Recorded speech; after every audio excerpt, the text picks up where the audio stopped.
کنجوس کے لیے ذلت آمیز عذاب۔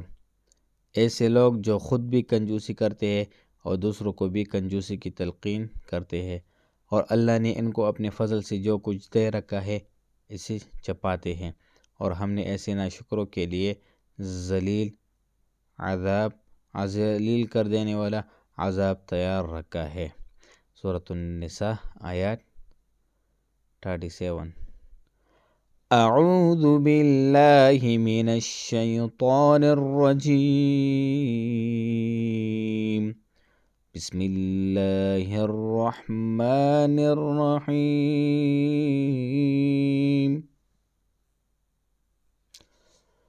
الذين يبخلون ويأمرون الناس بالبخل ويكتمون ما آتاهم الله من فضله وأعتدنا للكافرين عذابا مهينا۔